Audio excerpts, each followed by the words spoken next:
It's magic.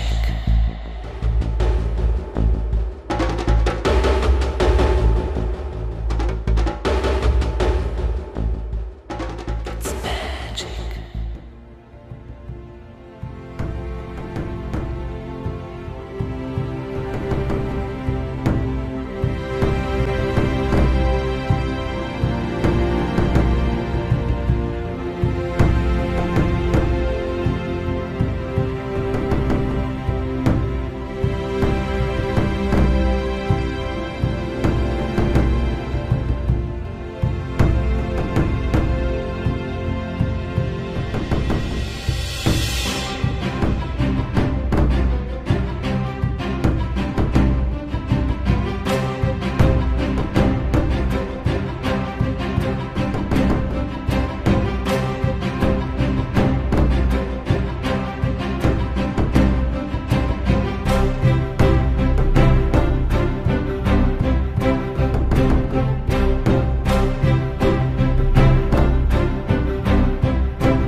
Meu otimismo está baseado na certeza de que esta civilização vai desmoronar. Meu pessimismo em tudo aquilo que ela faz para arrastar-nos em sua queda.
Que época terrível esta, onde idiotas dirigem cegos. William Shakespeare.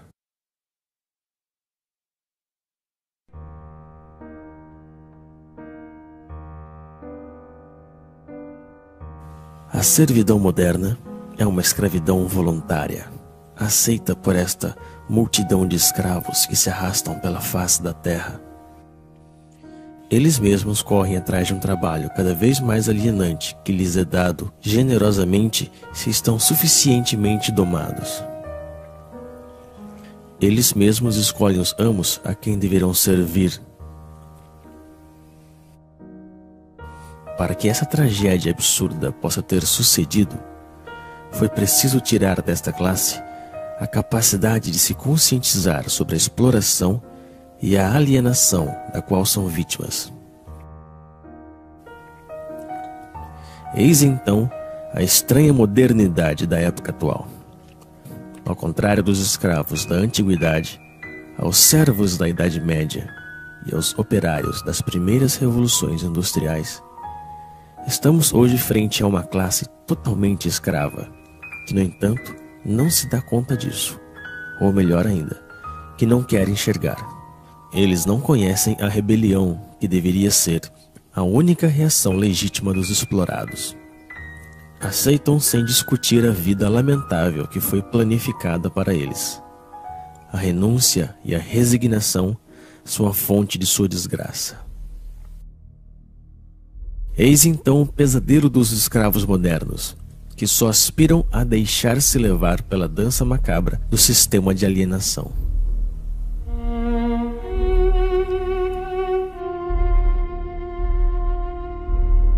A opressão se moderniza, estendendo por todas as partes as formas de mistificação que permitem ocultar nossa condição de escravos.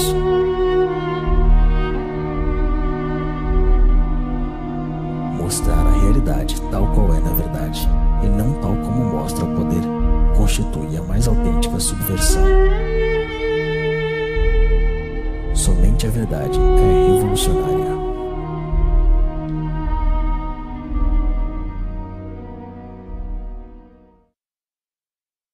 O urbanismo é a tomada do meio ambiente natural e humano pelo capitalismo, que, ao desenvolver-se em sua lógica de dominação absoluta, refaz a totalidade do espaço como seu próprio cenário. Guy Debord, A Sociedade do Espetáculo.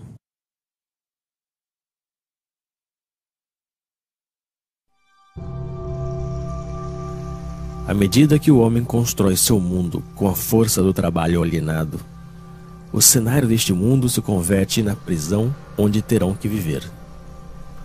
Um mundo sórdido, sem sabor, nem odor, que leva consigo a miséria do modo de produção dominante. Este cenário está em eterna construção. Nada nele é estável. A remodelação permanente do espaço que nos envolve se justifica pela amnésia generalizada e pela insegurança na qual devem viver seus habitantes. Trata-se de refazer tudo à imagem do sistema. O mundo torna-se a cada dia mais sujo e barulhento, como uma usina. Cada parcela deste mundo é propriedade de um Estado ou de um particular. Este roubo social, que é a apropriação exclusiva do solo, se encontra materializada na onipresença de muros, barreiras e fronteiras. São as marcas visíveis dessa separação que invade tudo. Mas, ao mesmo tempo, a unificação do espaço, de acordo com os interesses da cultura mercante, é o grande objetivo da nossa triste época. O mundo deve transformar-se em uma imensa autópsia, racionalizada ao extremo, para facilitar o transporte das mercadorias. Todo obstáculo, natural ou humano, deve ser destruído.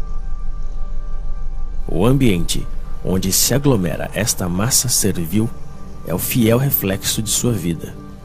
Se assemelha a jaulas, a prisões, a cavernas. Porém, contrariamente aos escravos e aos prisioneiros, o explorado dos tempos modernos deve pagar por sua jaula.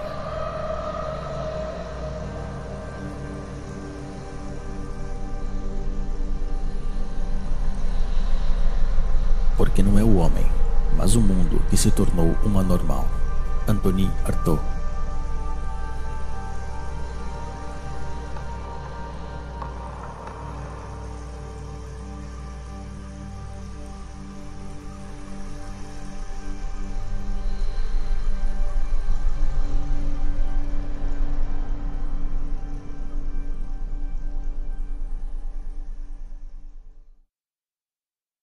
À primeira vista, a mercadoria parece uma coisa simples, trivial, evidente. Porém, analisando-a, vê-se complicada, dotada de sutilezas metafísicas e discussões teológicas. O Capital, Karl Marx.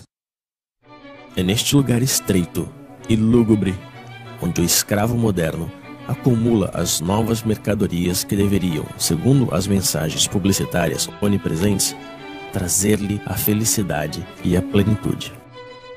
Porém, quanto mais acumula mercadorias, mais ele se afasta da oportunidade de ser feliz. Que aproveita o homem ganhar o mundo inteiro e perder sua alma? Marcos, capítulo 8, versículo 36. A mercadoria, ideológica por essência, despoja de seu trabalho aquele que a produz e despoja de sua vida aquele que a consome. No sistema econômico dominante, já não é mais demanda que condiciona a oferta, mas a oferta que determina a demanda. Então é assim que, de maneira periódica, surgem novas necessidades que são rapidamente consideradas como vitais para a maioria da população. Primeiro foi o rádio, depois o carro, a televisão, o computador e agora o telefone celular. Todas essas mercadorias, distribuídas massivamente em um curto lapso de tempo, modificam profundamente as relações humanas. Servem, por um lado, para isolar os homens um pouco mais de seu semelhante e, por outro, para difundir as mensagens dominantes do sistema. As coisas que se possuem acabam por possuir-nos.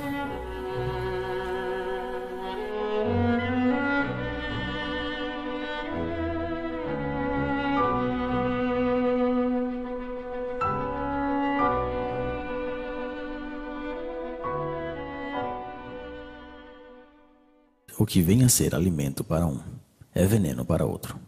Paracelso.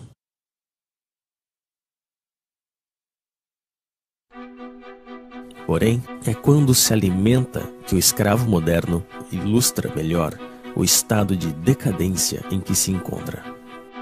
Dispondo de um tempo cada vez mais limitado para preparar a comida que ingurgita, ele se vê obrigado a engolir rápido o que a indústria agroquímica produz.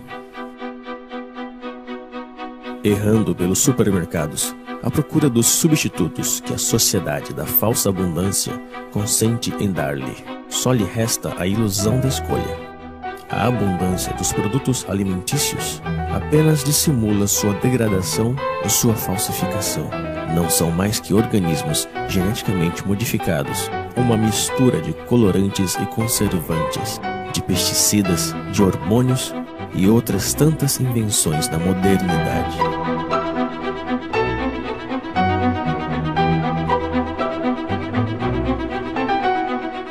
O prazer imediato é a regra de todo modo de alimentação dominante. Também é a regra de todas as formas de consumo, e as consequências que ilustram essa forma de alimentação se veem em todas as partes. Mas é frente à indigência da maioria que o homem ocidental goza de sua posição e de seu consumo frenético.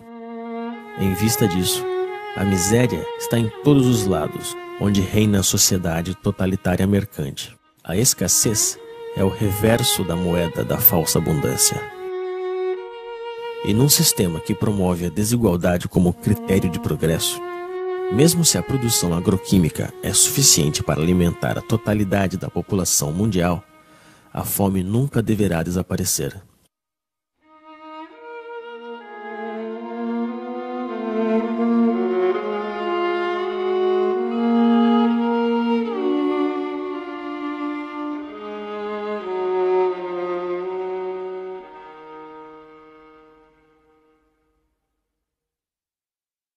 Estão convencidos de que o homem, espécie pecadora por excelência, domina a criação, como se as outras criaturas tivessem sido criadas apenas para servir-lhes a comida, a roupa, para serem martirizadas e exterminadas.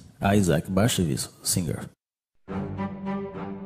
A outra consequência da falsa abundância alimentícia é a generalização das usinas de concentração e exterminação massiva e bárbara das espécies que servem de alimento aos escravos. Esta é a real essência do modo de produção dominante. A vida e a humanidade não resistem ante o desejo de proveito de certos indivíduos.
Que triste é pensar que a natureza fala e que a espécie humana não a escuta.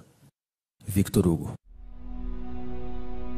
É a expoliação dos recursos do planeta, a abundante produção de energia ou de mercadorias, o lixo e os resíduos do consumo ostentoso hipotecam a possibilidade de sobrevivência de nossa terra e das espécies que nela habitam. Porém, para deixar livre o curso ao capitalismo selvagem, o crescimento econômico nunca deve parar.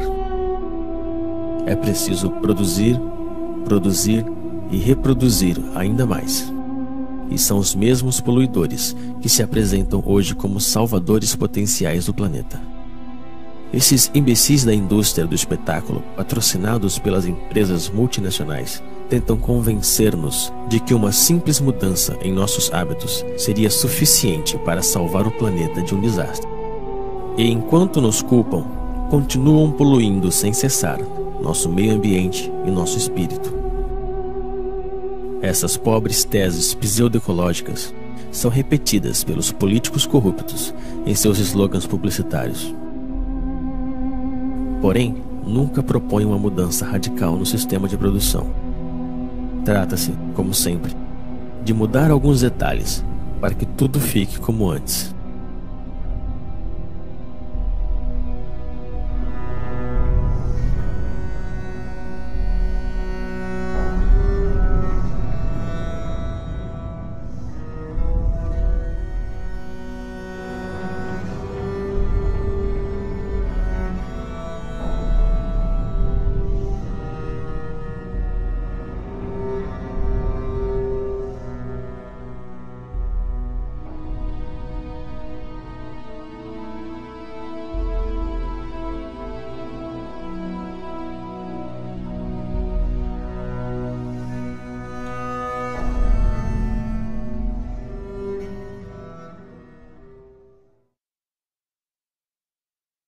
Trabalho.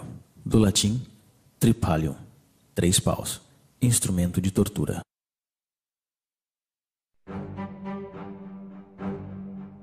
Mas para entrar na roda do consumo frenético é necessário ter dinheiro. E para conseguir dinheiro é preciso trabalhar, ou seja, vender-se. O sistema dominante fez do trabalho seu principal valor. E os escravos devem trabalhar mais e mais para pagar a crédito a sua vida miserável. Eles estão esgotados de tanto trabalhar, perdem a maior parte de sua energia e têm que suportar as piores humilhações. Passam toda a sua vida realizando uma atividade extenuante e insidiosa que é proveitosa apenas para alguns. A invenção do desemprego moderno tem como objetivo assustá-los e fazê-los agradecer sem parar a generosidade do poder que se mostra tão generoso com eles. Que fariam sem esta tortura que é o trabalho? E são essas atividades alienantes que são apresentadas como libertadoras. Que mesquinhez e que miséria!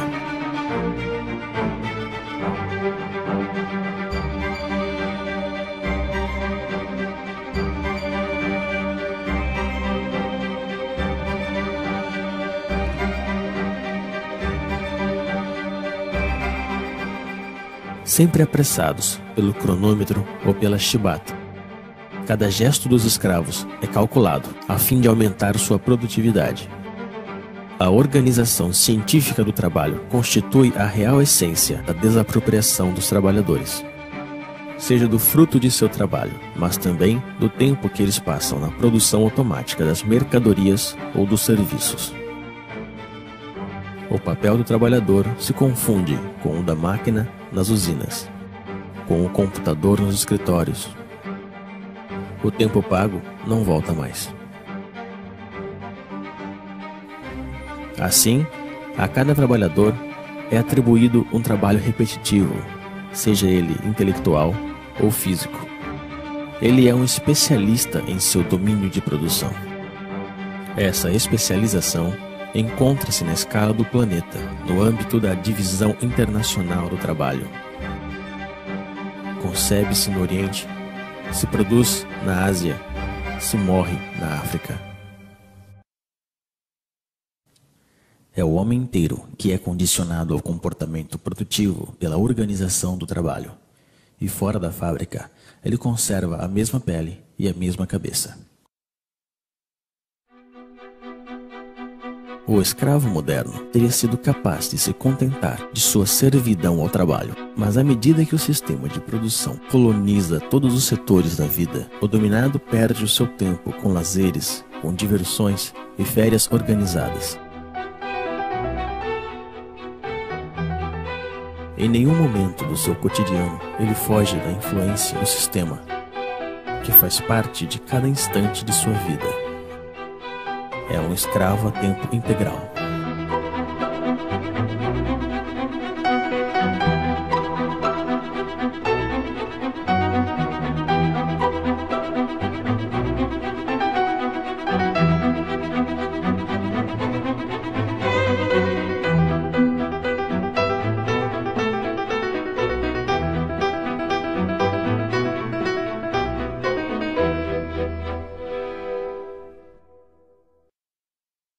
A medicina faz-nos morrer mais. Plutarco.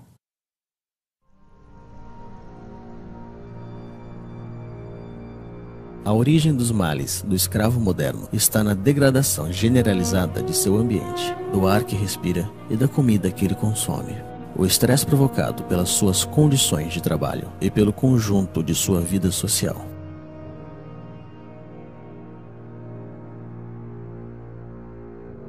Sua condição subserviente é um mal que nunca encontrará remédio. Somente a total liberação da condição na qual ele se encontra pode permitir ao escravo moderno se libertar de seus sofrimentos. A medicina ocidental só conhece um remédio contra os males dos quais sofrem os escravos modernos: a mutilação. É a base de cirurgias, de antibióticos ou de quimioterapia que se trata aos pacientes da medicina mercantil. Nunca se trata a origem do mal, senão que as suas consequências. pelo motivo de que essa busca da origem do mal nos conduziria inevitavelmente à condenação fatal da organização social em toda a sua totalidade.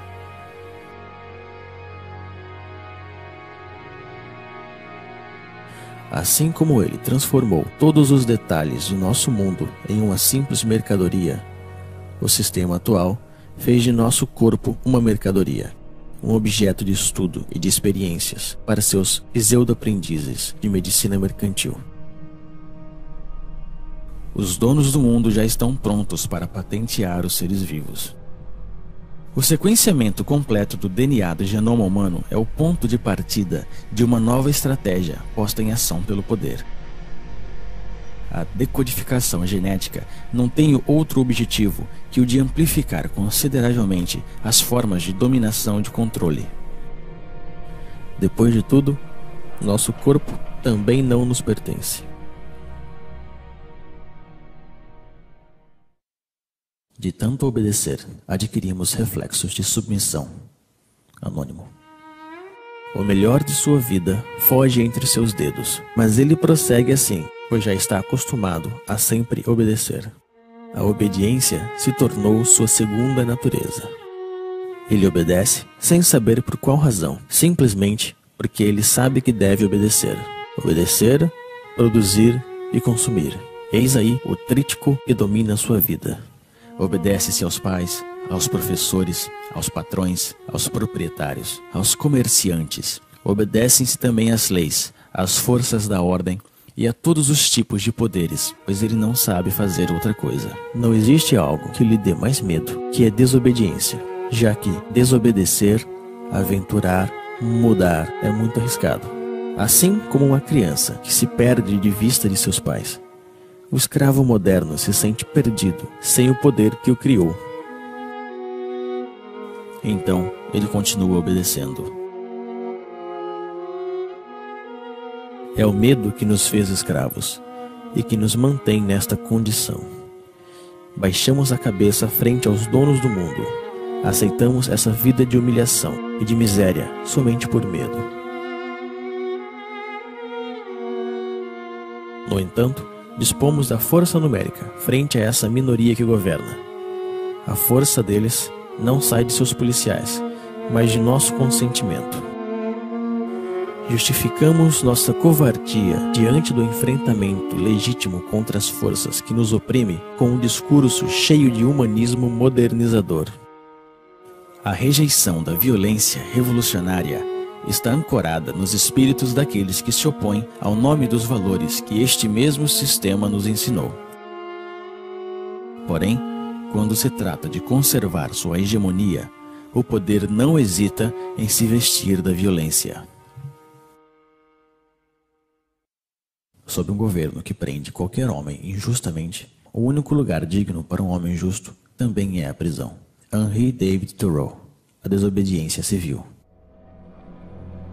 No entanto, ainda existem indivíduos que escapam ao controle das consciências, mas estão sob vigilância. Todo ato de rebelião ou de resistência está de fato assimilada a uma atividade desviada ou terrorista. A liberdade só existe para aqueles que defendem os imperativos mercantis. A oposição real ao sistema dominante, infelizmente, é totalmente clandestina. Para estes opositores, a repressão é a regra em uso. E o silêncio da maioria dos escravos frente a essa repressão está justificado na aspiração mediática e política que nega o conflito existente na sociedade atual.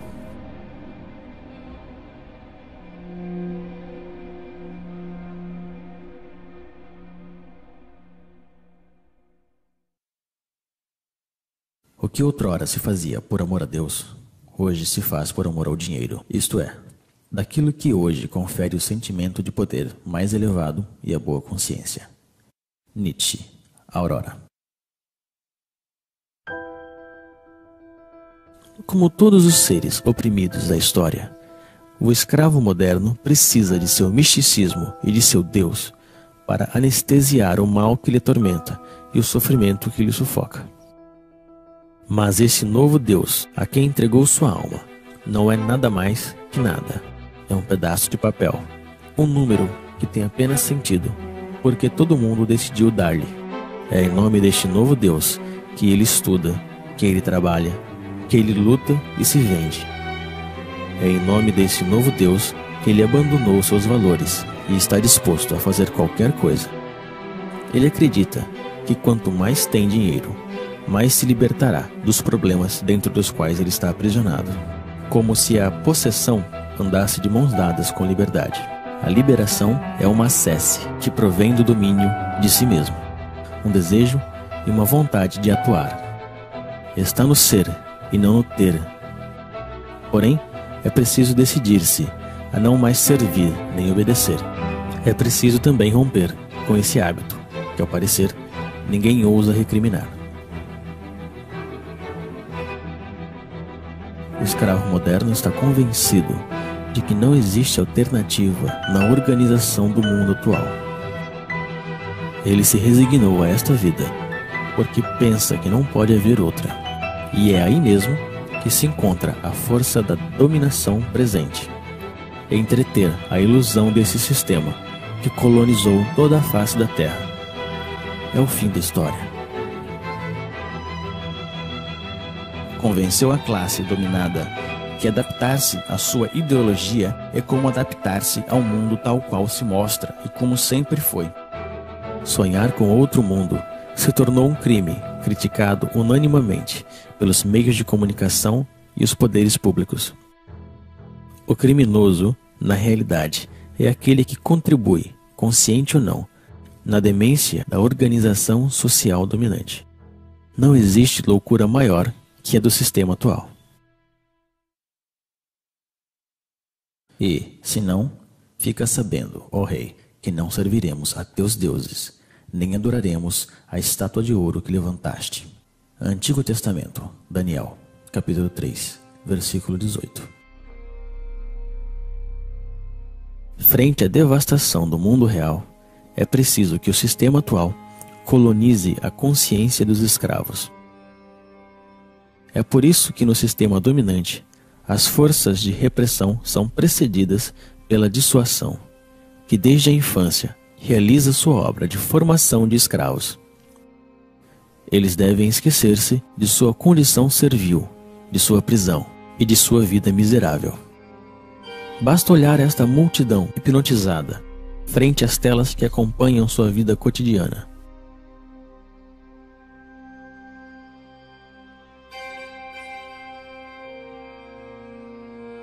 Eles enganam sua insatisfação permanente com o reflexo de uma vida sonhada, feita de dinheiro, de glória e aventura.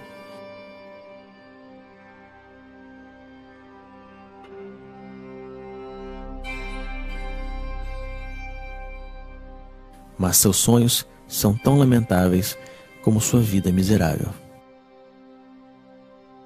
Existem imagens para todos e por todos os lados. Essas imagens levam consigo a mensagem ideológica da sociedade moderna e serve de instrumento de unificação e de propaganda. Vão crescendo à medida que o homem é desapropriado de seu mundo e de sua vida.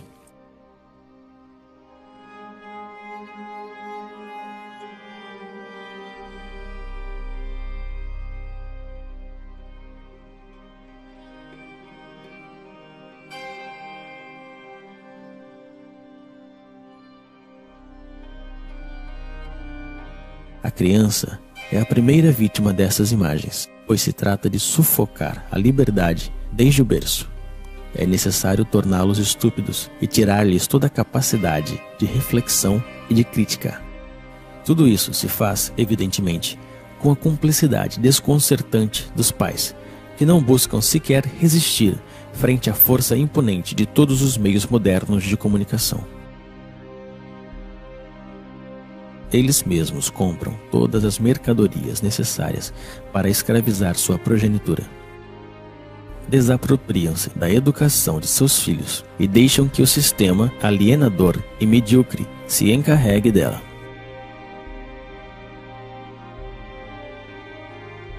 Existem imagens para todas as idades e para todas as classes sociais. Os escravos modernos confundem essas imagens com cultura e, às vezes, com arte. Recorrem seus instintos mais baixos para vender qualquer mercadoria. E é a mulher, duplamente escrava da sociedade atual, que paga o preço mais alto. Ela é apresentada como um simples objeto de consumo. A revolta também foi transformada em uma imagem que se vende para melhor destruir seu potencial subversivo. A imagem ainda é, até hoje, a forma de comunicação mais direta e mais eficaz. Ela cria modelos, aliena as massas, mente e promove frustrações. Difunde-se a ideologia mercantil pela imagem, pois o objetivo continua sendo o mesmo: vender. Modelos de vida ou produtos, comportamentos ou mercadorias. Vender é o único que importa. Estas pobres criaturas se divertem, mas esse divertimento só serve para distrair os mesmos do verdadeiro mal que lhes afeta. Deixaram que fizessem de suas vidas qualquer coisa e fingem sentir-se orgulhosos por isso.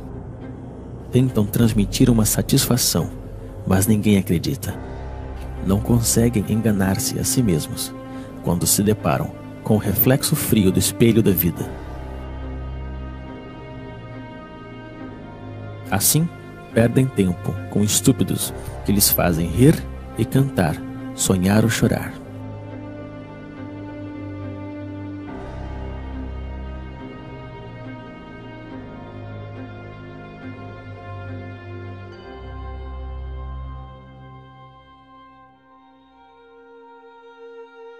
Através do esporte mediatizado, se representa o êxito e o fracasso, os esforços e as vitórias que os escravos modernos deixaram de viver em seu cotidiano. Sua insatisfação lhe incita a viver por procuração frente ao aparelho de televisão.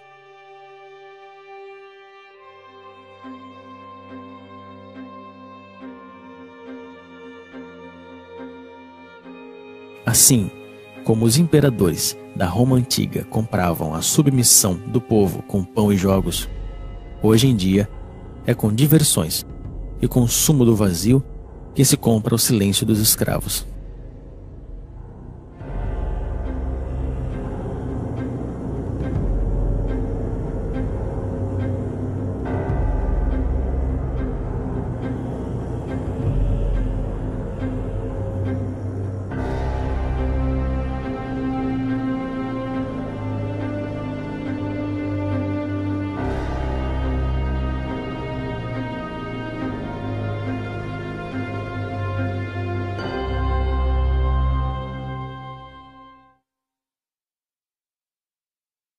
Nós acreditamos que dominamos as palavras, mas são as palavras que nos dominam. Alan Ray. O controle das consciências passa essencialmente pela utilização viciada da linguagem utilizada pela classe economicamente e socialmente dominante. Sendo o detentor de todos os meios de comunicação, o poder difunde a ideologia mercantil através da definição petrificada, parcial e falsa que ele dá das palavras. As palavras são apresentadas como neutras e sua definição como evidente. Porém, estando sob controle do poder, a linguagem designa sempre algo muito diferente da vida real. É, antes de tudo, uma linguagem de resignação e impotência, a linguagem da aceitação passiva das coisas tais como são e tais como devem permanecer. As palavras trabalham por conta da organização dominante da vida, e o fato mesmo de utilizar a linguagem do poder nos condena à impotência. O problema da linguagem está no centro da luta pela emancipação humana. Não é uma forma de dominação que se junta às outras, mas o coração do mesmo projeto de submissão do sistema mercantil totalitário.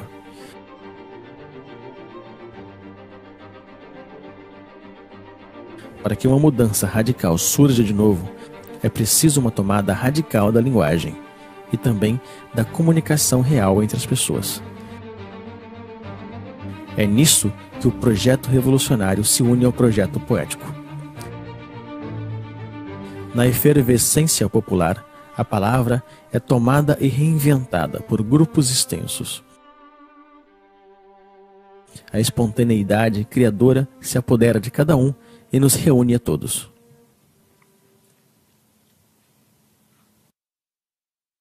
Votar é abdicar.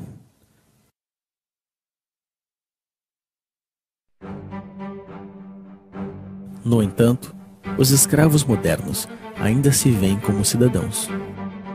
Eles acreditam que votam realmente e decidem livremente quem vai dirigir seus negócios, como se eles ainda tivessem escolha. Apenas conservaram a ilusão. Vocês acreditam que ainda existe uma diferença fundamental quanto à escolha da sociedade na qual nós queremos viver entre o Partido Socialista e a direita populista da França, entre os democratas e os republicanos dos Estados Unidos, entre os trabalhistas e conservadores do Reino Unido?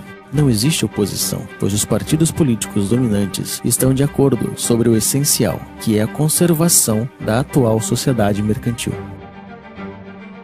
Não existem partidos políticos susceptíveis de chegar ao poder que duvidem do dogma do mercado. E são com esses partidos que a cumplicidade mediática monopoliza as aparências. Discutem por pequenos detalhes, esperando que tudo fique onde está. Brigam por saber quem ocupará os lugares oferecidos pelo parlamentarismo mercantil. Estas estúpidas briguinhas são difundidas pelos meios na intenção de ocultar um verdadeiro debate sobre a escolha da sociedade na qual desejamos viver. A aparência e a futilidade dominam profundamente o afronto e as ideias. Tudo isso não se parece, nem de perto e nem de longe, a uma democracia. A democracia real se define primeiro e antes de tudo pela participação massiva dos cidadãos na gestão dos interesses da cidade. Ela é direta e participativa e encontra sua maior expressão na Assembleia Popular e no diálogo permanente sobre a organização da vida comum. A forma representativa e parlamentar que usurpam o nome da democracia limitam o poder dos cidadãos pelo simples direito ao voto, ou seja, a nada. Tão real que não existe diferença entre o cinza claro e o cinza escuro. As cadeiras do parlamento estão ocupadas pela imensa maioria da classe econômica dominante, seja ela de direita ou da pretendida esquerda social-democrática. O poder não é para ser conquistado, ele tem que ser destruído. O poder é tirano por natureza, seja ele exercido por um rei, por um ditador ou um presidente eleito. A única diferença na democracia parlamentar é que os escravos têm a ilusão que podem escolher eles mesmos os mestres que eles deverão servir. O direito ao voto fez dos mesmos cúmplices da tirania esmagadora. Eles não são escravos porque existem amos, senão que existem amos porque decidiram permanecerem escravos. A natureza não criou amos nem escravos. Eu não quero dar nem receber leis. Denis Diderot. O sistema dominante se define então pela onipresença de sua ideologia mercante. Ela ocupa, ao mesmo tempo, todo o espaço e todos os setores da vida. Ela não diz nada mais que produza, venda, consuma, acumula. Ela reduziu todas as relações humanas em relações mercantes e considera nosso planeta como uma simples mercadoria. O dever que nos impõe é o trabalho servil. O único direito que ele reconhece é o direito da propriedade privada. O único Deus que ele adora é o dinheiro. O monopólio da aparência é total. Somente aparecem os homens e os discursos favoráveis na ideologia dominante. A crítica deste mundo está afogada no mar midiático que determina o que é bem ou mal e o que se pode ver ou não.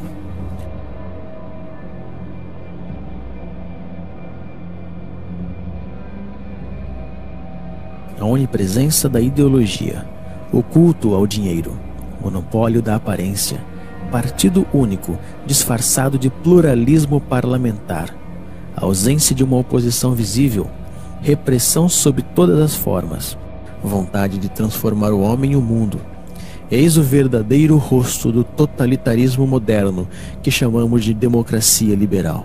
Porém, é necessário chamá-la pelo seu verdadeiro nome: o sistema mercantil totalitário.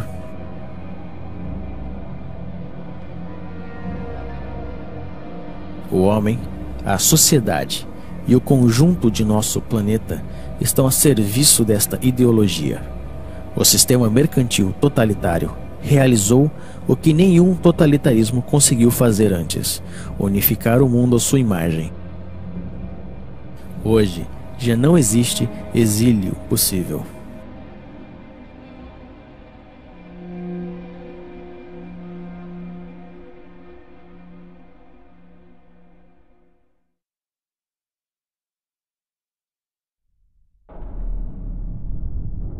À medida que a opressão se estende por todos os setores da vida, a revolta toma aspecto de uma guerra social. Os motins renascem e anunciam a futura revolução. A destruição da sociedade mercantil totalitária não é um caso de opinião, é uma necessidade absoluta num mundo que já está condenado, pois o poder está em todos os lados, deve ser por todas as partes e todo o tempo, e devemos combatê-lo. A reinvenção da linguagem, o transtorno permanente da vida cotidiana, a desobediência e a resistência são as palavras mágicas da revolta contra a ordem estabelecida.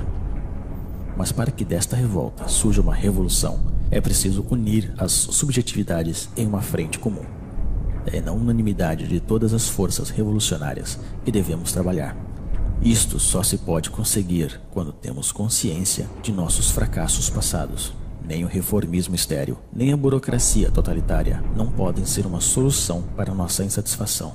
Trata-se de reinventar novas formas de organização e de luta. A autogestão nas empresas e a democracia direta na escala comunal constituem as bases desta nova organização, que deve ser anti-hierárquica, tanto na forma quanto no conteúdo. O poder não é para ser conquistado, ele deve ser destruído.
Cavalheiros, a vida é muito curta. Se nós vivemos, vivemos para andar sobre as cabeças dos reis. William Shakespeare, Henrique IV. Jean-François Briand. Tradução: Elisa de Arbênia Quadros. Dublagem: Rodrigo Nishino.